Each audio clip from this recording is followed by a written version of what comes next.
I'm going to give you about a 10-second warning, and that's when I'm going to be switching over the feeds and turning on the microphones. So it's best just to, for those 10 seconds, not to chat.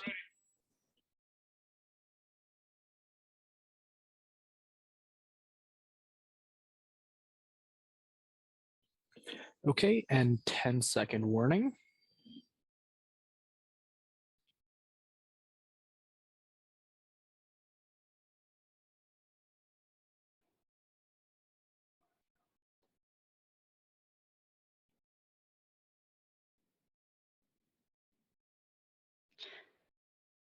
Welcome to day one of Truth and Reconciliation Week. Good afternoon. My name is Kelly Mohammed, and I am an RBC branch manager and co-chair of the Employee Resource Group Royal Eagles for London, Lambton, and Southwest Ontario region. I would like to introduce Kluane Adamek, who is the AFN Regional Chief for Yukon. She is a proud Northerner and citizen of the Kluane First Nation. We are pleased to welcome you to this session, Yukon's story of self-government and values-based leadership, past and present. Great. Thank you, everyone, and so pleased to join you. I want to acknowledge the territory which I live, Kwanlin Dun and Ta'anquitch Council, and very pleased to join you virtually apart today. I really want to thank, of course, the organizers for the opportunity to join you. And just before I jump in to share some reflections on self-government, and especially at the beginning of this Truth and Reconciliation Week, important to share who I am and where I come from. Dunch a Kluane Adamek uye Daklawedi ayahat ageo hatu asawg Kluan man kai iche Aswa Agnes Johnson Southern Shoshone uye Asia Russell Dixon Tlingit Enach Ama Patricia Adamek Ata Gerald Dixon Ganach Chish. What I shared with you was that I'm from Kluane First Nation. This photo in the background is the traditional territory that I come from, Kluane Lake, and important to acknowledge the lineage I come from. My grandmother, the late Agnes Johnson, who was a residential school survivor and who passed away this January. And she was Southern Shoshone, and my grandfather is Tlingit. And so in our way, the clans which we come from, two moieties, Wolf and Crow, it is important that you share that, and so people know exactly where you fit in terms of our community. So I'm from the Daklawedi, the Killer Whale clan, and my Tlingit name is Age. And Age, for those of you who may know a little bit about Yukon history, when the gold was discovered, it was actually a number of Tagish people, of which one was my great uncle, Skookum Jim, and great aunt, Kate Carmack. And so their sister was Age. And so it is important to share, again, as I mentioned, who I am, where I come from. Because when we go into potlatch or into community, that's usually one of the first things that people will tend to ask you. So with that, I'm going to share some photos with you. I certainly feel that it is really important as we're having conversations together to also put together some imagery so that you can get a sense of sort of what it is that I'm speaking about. But the focus for this morning is, of course, or afternoon, wherever you may be, Yukon's story of self-government and values-based leadership, past and present. And so the first thing I want to share is a little bit about our history. So in the Yukon, there's 14 nations, and 11 of those nations have what's called final agreements. So there's a land claim agreement that's mirrored with a self-government agreement. Now, this was no easy feat back in the 1970s. And so I'm going to challenge you to use Grandma Google today a little bit as we go.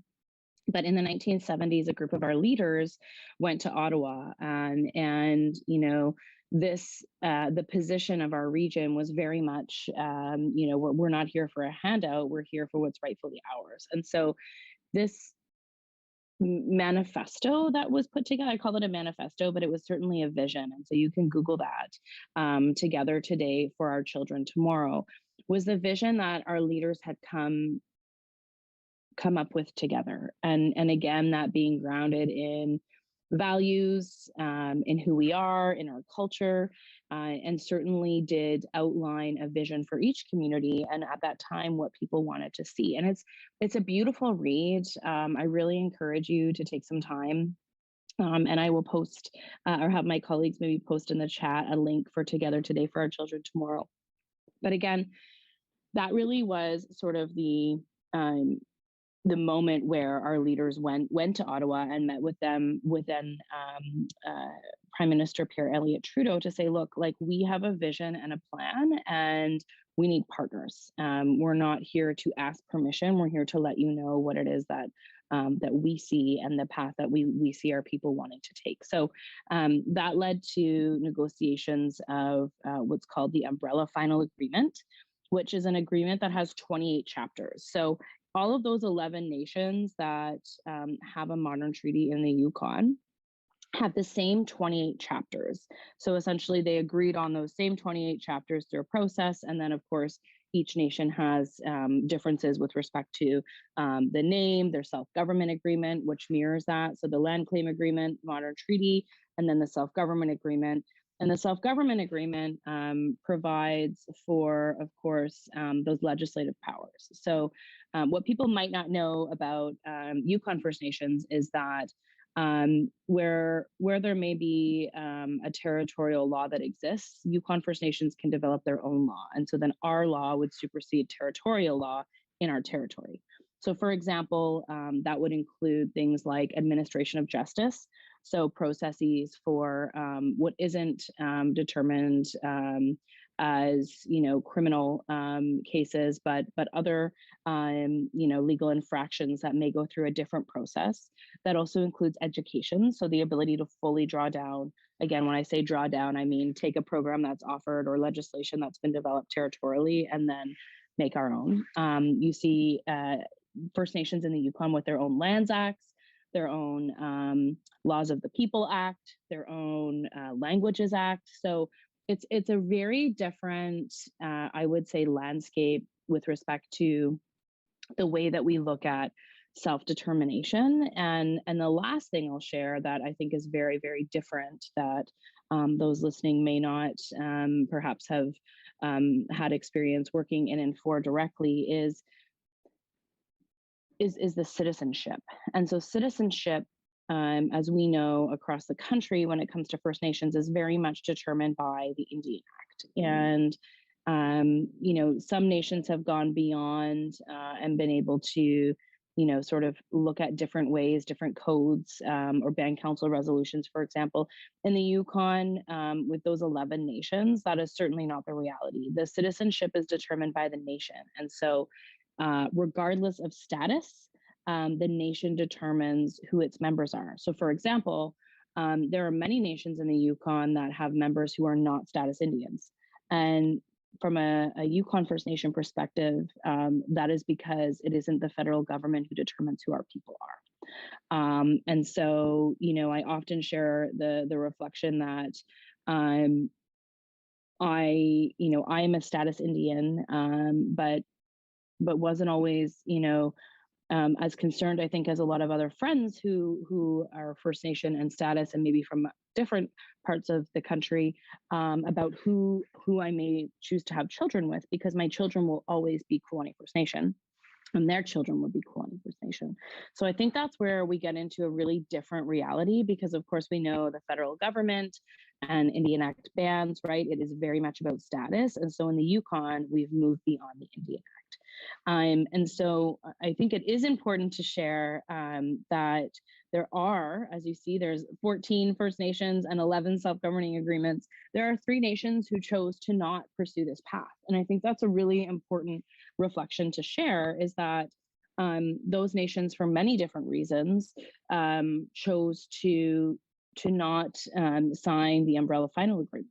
and largely questions and concerns around implementation of these agreements, right? So there's, treaties 1 to 11 right across the country, and a lot of concern that I hear from nations or from citizens and people that are part of international or number treaties, how has the government implemented those? And so when we look to a modern context, we still have implementation issues, even though these agreements were signed, between sort of like 19 in and around 1982 and onward. So I think this is where, 1993 and onward.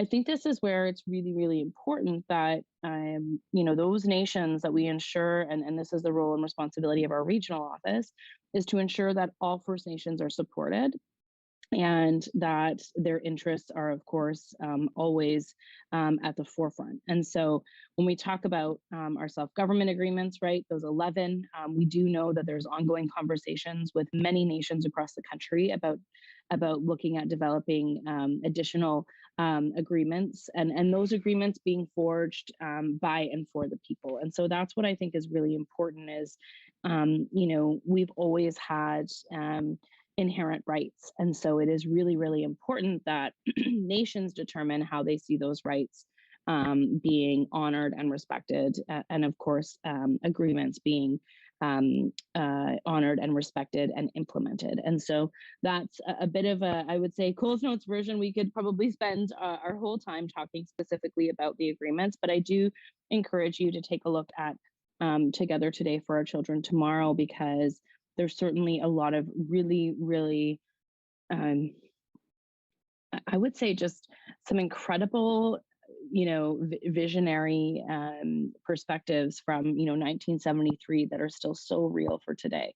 And so that, is certainly something that I wanted to share with you. And when we talk about, the land, one thing that in terms of our land claim agreements that I may just speak to, again, those 11 who have chosen to pursue that path, is there's different types of specified land. So the way that one of our, I would say, legal masterminds in the Yukon, Dave Joe, sort of explained it was, we took Section 35 rights and defined them on our own terms. And so there's different categories of land. There's Category A land that, provides for surface and subsurface rights, and then Category B land that is subsurface rights. And then there's our traditional territory that does include other lands, which would now be determined more as Crown land, but where there are specific processes as it relates to development. And so this is an example of the Peel watershed that you'll see here, and many of you may have seen, and if not, I encourage you to do some of your own research on the Peel watershed. But essentially, there was a really huge legal victory in the Yukon in relation to the Peel watershed, because there was of course, a process which was agreed upon as part of our agreements that the territorial government didn't honor and acknowledge. And so essentially, this went to went through the legal process, and pretty remarkable to see that historic win by Yukon First Nations. And so, speaking to what it is that and who we are, we also think about the Arctic National Wildlife Refuge, which is sort of in northern Alaska. But the porcupine caribou herd, beautiful story. If you can visualize sort of like Alaska and Yukon and the Northwest Territories, all of the different places where Gwich'in people primarily live now are sort of in and around the way in which the caribou travel. And so when I sort of looked at a map and saw their different migration patterns, and then realized that, when Gwich'in people say we are a caribou people, they are very much a caribou people. They entirely, depend on and have sustained this beautiful relationship with the caribou, because the caribou has continued to feed their people for thousands and thousands of years. And so, certainly when you go to a community like Old Crow, the Vantak Gwich'in, and Vatai is how you say caribou in Gwich'in, that that you see that relationship sort of being embedded throughout the different ways in which governance, self-determination, self-government is actually implemented and honored. And so it is, again, when we talk about values, when we talk about land rights, certainly, there's some incredible examples of Yukon First Nations who have continued to advance those rights by way of the legal measures, which isn't always, of course, as we know, the route that First Nations want to take. But unfortunately, that has been the position that we have been put in as Indigenous peoples. And so we'll continue to press for change, whether it be through the judicial processes or through other measures. But I did want to highlight these two examples of leadership on the ground and ways that our agreements have continued to support people. The next examples here that I wanted to share, Yukon First Nations, as it relates to missing and murdered Indigenous women and girls. Regionally, we decided as a region that, it was time for us to take a different approach, knowing that the National Action Plan would be developed. The region, so in partnership with the territorial government, the three Indigenous women's organizations, and then of course, Yukon First Nations leadership and the leadership of our federal and territorial partners developed changing the path moving forward. And it's a strategy that was developed as a whole Yukon approach in response to the 231 calls to justice. And so again, when we think about self-determination, that also includes, beyond the scope of land claim or modern treaty agreements, that's also, carving out and determining the path moving forward on your own terms. And so, that also includes examples such as the Yukon First Nation Board framework that's being developed to establish our own school board. So for those of you who may not know, all of our students go to public school in the Yukon. There isn't a First Nation school. And so this is something that our leaders have been pushing for a very long time, in that when the residential schools were shut down, so to speak, the First Nation students were all put into public schools because the Yukon doesn't have the same type of reserve reality that we see across the country. It's more land set aside, or now, as I mentioned and talked about our agreement, settlement land. So forging a new path on our terms, that our kids have always gone to public school. And so this has been a huge issue for our leaders because it's not providing the educational outcomes for our students that we would be expecting.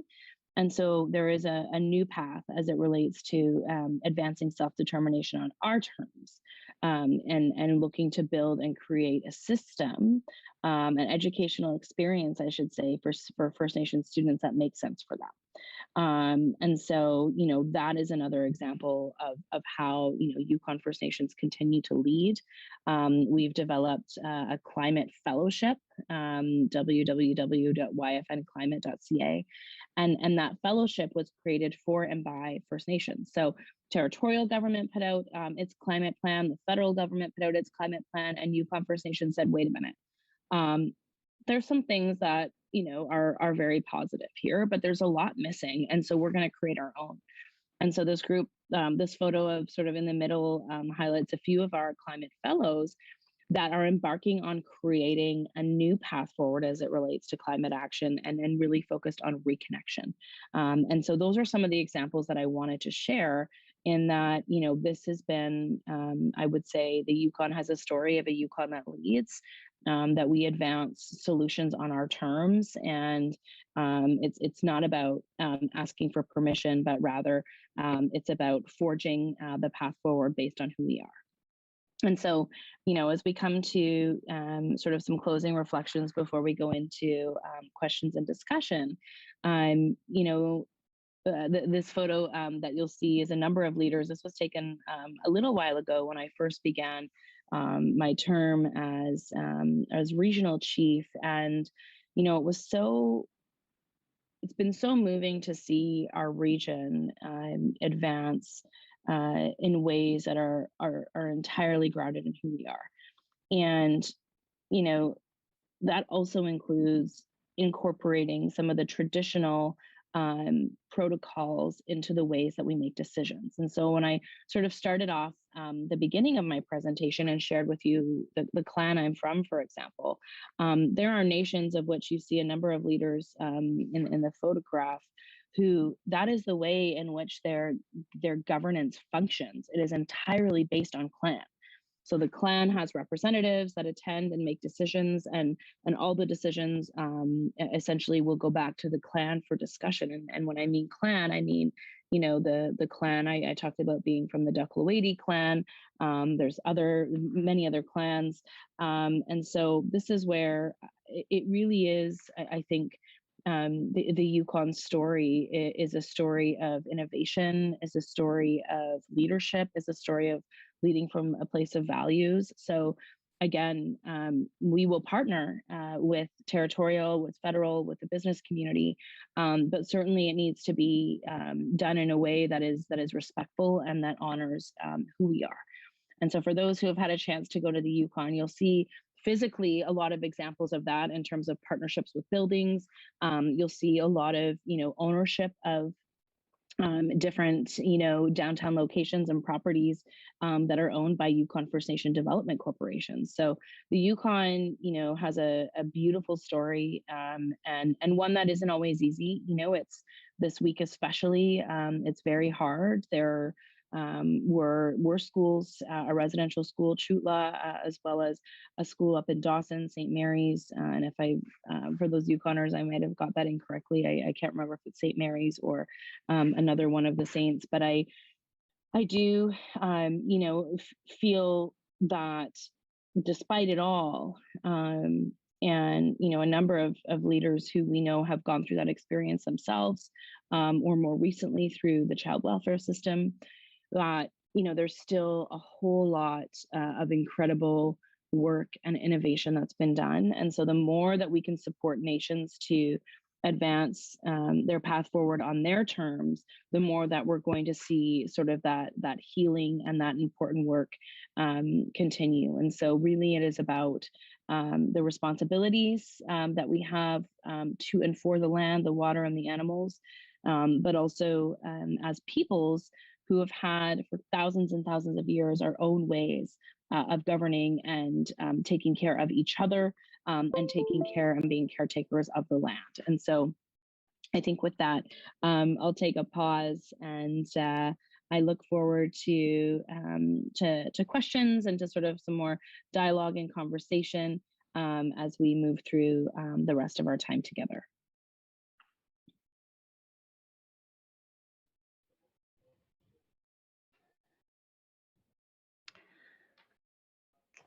Thank you, Chief Adamek.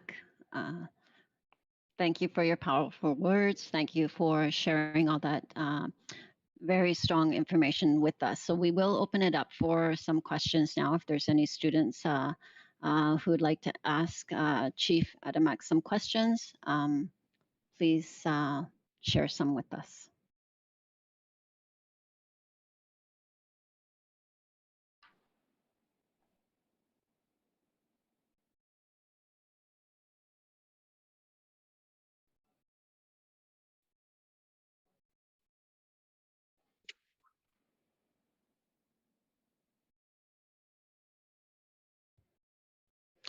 So Chief Adamek, what would you say if you're speaking to the young students today, what can they do to have more involvement in leadership to really bring these causes to the forefront and make a difference? How can you encourage them? Well, you know, I think that one of the first things people need to do is to familiarize themselves with, you know, where they live, whose territory that is, what's the history there? Was there a residential school there? You know, what happened? And sort of thinking about it like, wherever you may be, like what happened here like 10, 20, 30, 40, 100, 200, 250 years ago. Because I think the moment that we can start to think about the place and space that we're in as something that, and again, I come from an Indigenous and a non-Indigenous background. So, like, my grandfather immigrated here in the 50s after the Second World War, and then I've got, and who's German, and then I've got my grandmother, who I talked about, who had passed away, who's First Nation and went to residential school, and like two totally different lived experiences. At the same time, really important for my grandfather to have, and my family, my non-Indigenous family, to have developed a stronger understanding of sort of the impacts that and it is, I think it's important to know that residential schools and we could sort of shy away from this term, but we've also heard the prime minister say it, like it was a genocide that happened. Like we learn about the Holocaust, we learn about the apartheid in Africa, and like it happened here and it didn't happen that long ago.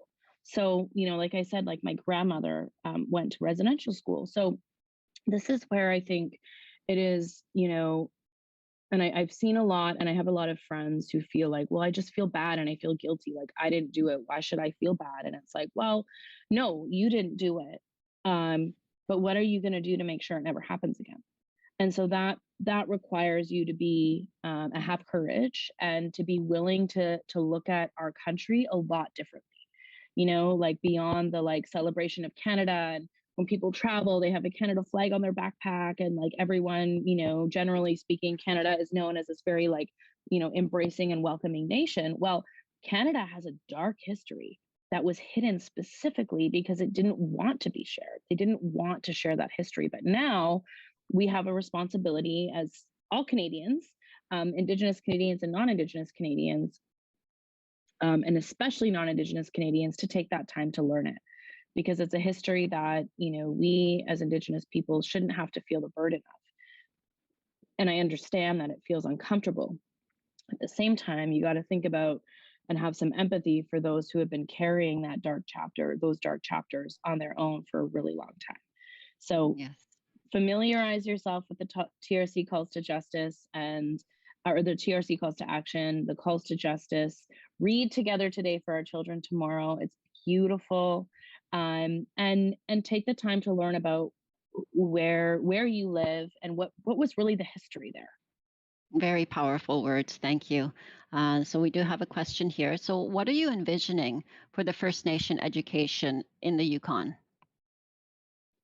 Well, certainly that the question I think that's important here is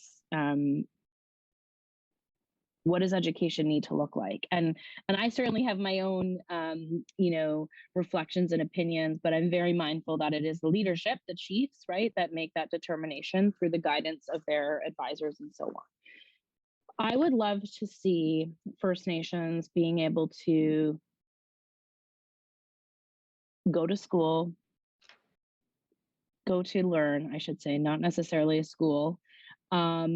I would like to see students being able to learn their language, to have, culture embedded in all parts of sort of mainstream curriculum, and having students go through, the sort of 12 years of what we would frame as like a sort of Western colonial education, but go through a process where we're also able to celebrate and honor their strengths.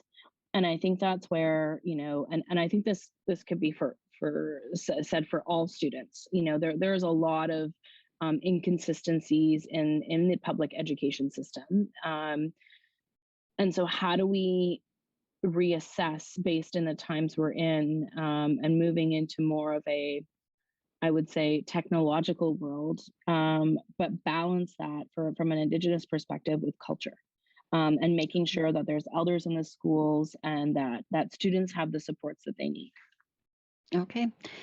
This is also from another student. What would you say are the next steps for reconciliation in Yukon, specifically for the Yukon? Well, I would like to see, in the same way that I talked about that missing and murdered Indigenous women and girls, our own Yukon strategy. I would love to see our own strategy as it relates to reconciliation with all partners. Because I think, again, I talk about the 94 calls to action. You can take those 94 calls to action and apply them to each region, and to actually start to measure, okay, how far have we come, right? Have we actually moved the mark on some of these pieces or not? And that's something that I would like to see. I would like to see more. And I think that it is really hard because there's a whole lot of history that people might not be comfortable with learning, that I would like to see the public education system continue to grow and expand, how it, of course, shares the true history of this country. And looking forward, of course, to make any kind of change, it always starts with our students. So if you were to go back to yourself in grade 8, what advice would you give yourself? Hmm. Um, What would you that's do funny you differently? mentioned. Yeah, I mean, we didn't really have a whole ton of time, but I also, on a personal level, do feel that struggle of reconciliation because of my background. I'm Indigenous and non-Indigenous, Hmm. and I, for any of those Indigenous students out there, who may sort of be at a place where you're starting to like want to learn more and put yourself in a position to, spend more time with others, I would say to do that. Grade 8 was a time that I didn't spend, and wasn't able to, I would say, connect in those kind of ways. So I would say in grade 8,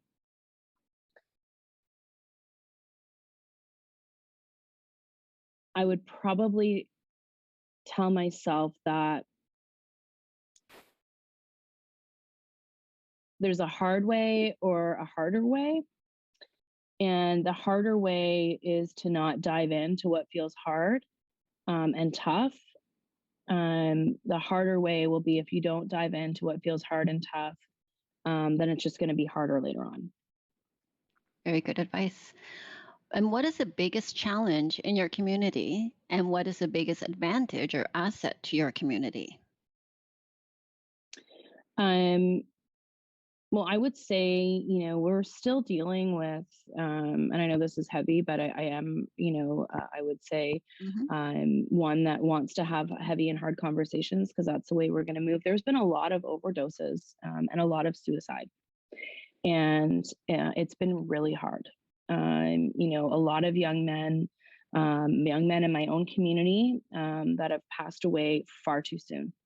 And I really feel that that is something that we have to address in this generation, health and mental wellness. And like when you are perhaps dealing with depression or anxiety, I've dealt with both. So for those students who might have had their own experiences with anxiety, I know how that feels.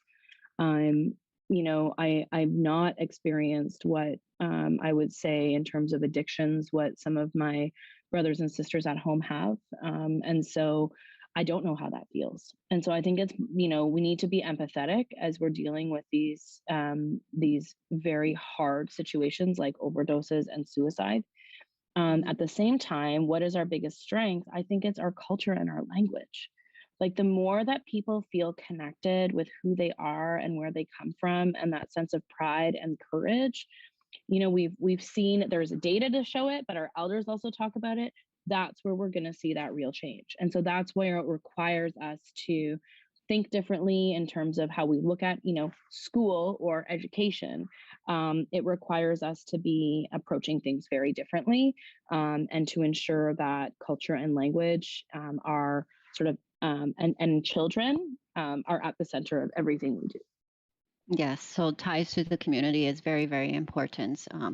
So, how many people are involved in your community's leadership, and how is it generally structured within the community? Well, yeah, like I sort of shared, there's 14 different nations. And so each of those nations have like a speaker of the people or a chief.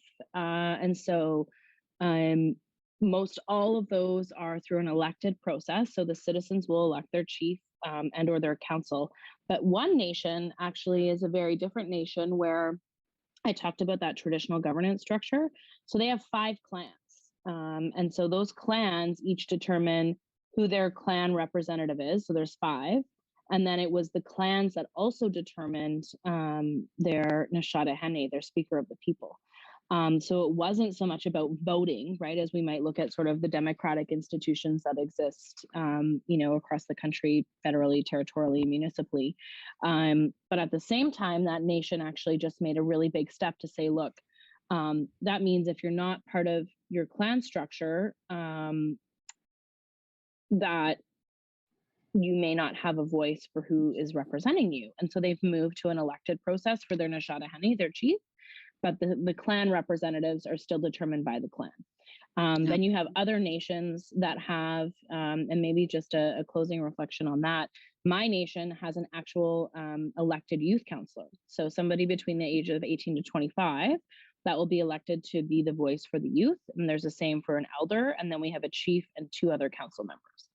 So each nation is very different in terms of its governance and how decisions are made. Okay. And from another student, how long have you been chief? So I was appointed as the interim for like a 6-month period because our last regional chief sadly had passed away after a battle with cancer. So I was appointed. There were 6 of us who submitted our interest, and I was appointed for 6 months. And then I decided to run in the election in June of 2018, and I was acclaimed. And so I've been serving for like almost, closer to 4 years. And my election for this role is in November, which would be for another 3-year term. Okay. And this is from a student. What support groups are available for people who have been through residential schools? Well, I know that if you go on like Twitter or Instagram, you'll see a lot of like the TRC and IRS. IRS means Indian Residential Schools. There's like call lines and helplines. Some communities have really been able to advance like healing and wellness camps. But what I will say is that there's a lot that's needed.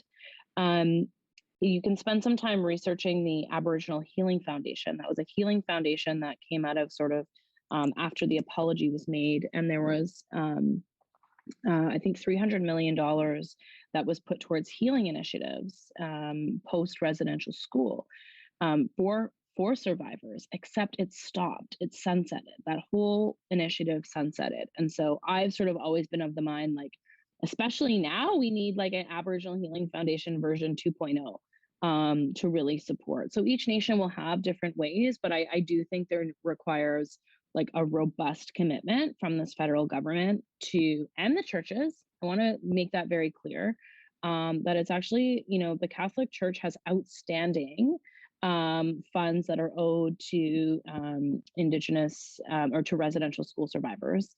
And it's been an uphill battle for a long time. So there's a whole lot. It's not always, I want to be really clear, this isn't always about like money, but money does provide the supports that are needed to host some of these important programs, right? So I think that it does require a shift in how programs are delivered, but it also requires a really, really critical investment into healing. Yeah, absolutely. I'll definitely help with the healing process. And what are some of the ways that young people can participate in reconciliation? So we all know the first part, as you had previously mentioned, Chief Adamek, is education and learning about the history, learning about the past. But going forward, what can they do to participate in reconciliation today? And I don't want to sort of come across at all like jaded when I talk about reconciliation, but I will say that like for a lot of Indigenous people, it's just like we're really frustrated with that term.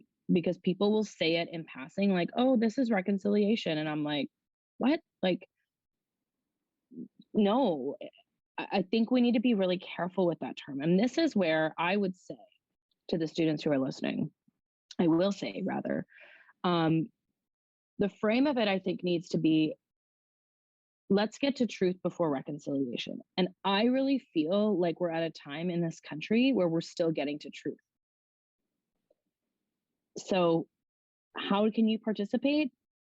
Learn, listen, educate, and educate others. And even to some degree, like I know people who are sort of in my generation or older who still don't know. And that may include people like your parents or your aunts or your uncles. And that's hard, right? When you're trying to have those hard conversations with family and if they don't get it or they have their own opinions. Um, but at the end of the day, it's like always about how you approach and like your delivery. And I think that what you can do is like take this time to really learn and make sure you understand and help other people understand. And that to me is part of reconciliation. I think we need to look at reconciliation as like an incredibly long journey that's going to take a lot of steps.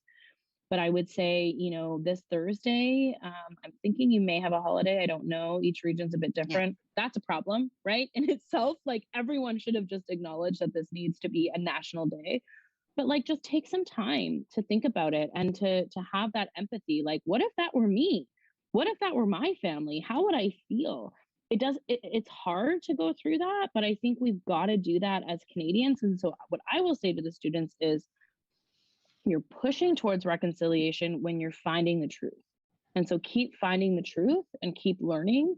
And that I think will be part of you advancing sort of the spirit of reconciliation, because it has become sort of this really frustrating experience, I would say, for a lot of Indigenous people.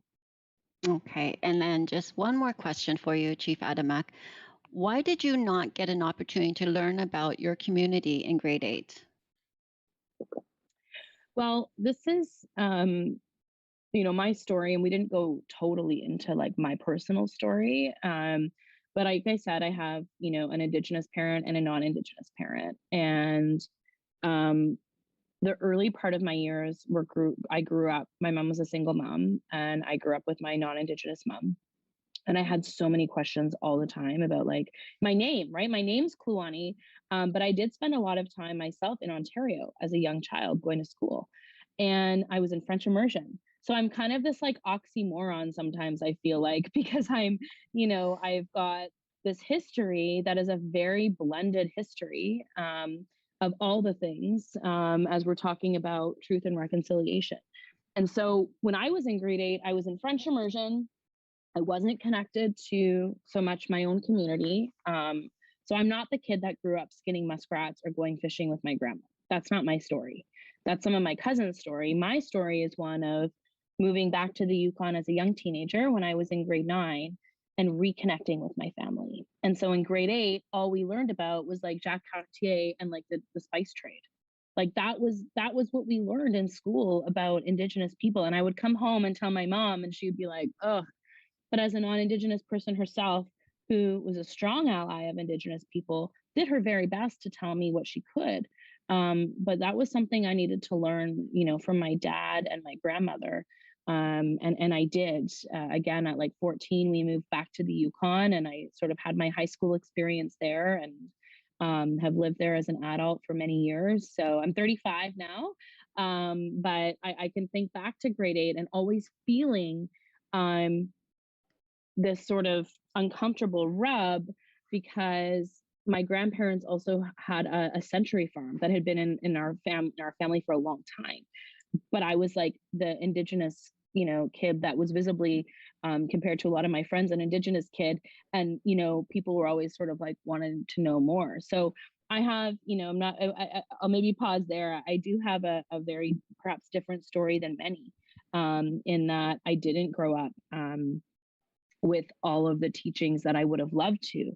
But the reason for that was directly linked to residential school. So, my grandmother went home, and what she saw of her community was a whole lot of really sad, a sad reality of a lot of drinking, like a lot of heavy addiction, and her literally being told that she shouldn't be proud of who she is, that her skin was too brown, she should wash it off, like all the like the most awful things, right? That my grandmother Mm. experienced.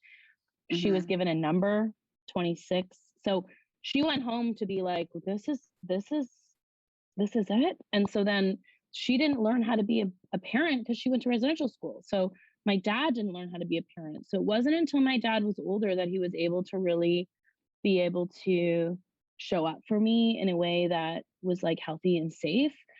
He struggled with his own addictions. So you have to, I think this is the last maybe reflection for students to understand, like, it's not just the residential school survivors, it is their story, it is their experience.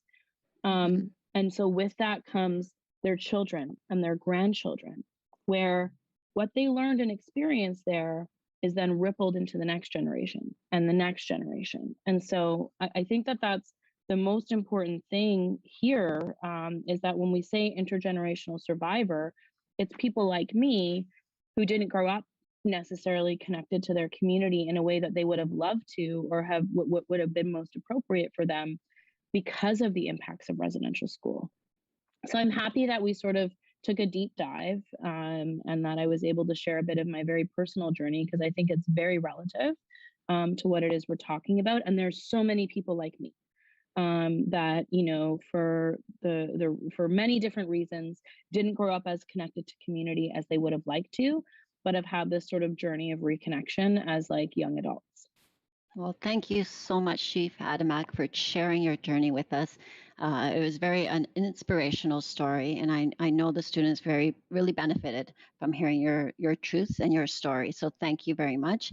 And thank you everyone else for participating with us today. Enjoy the rest of your afternoon. Bye-bye. Thanks.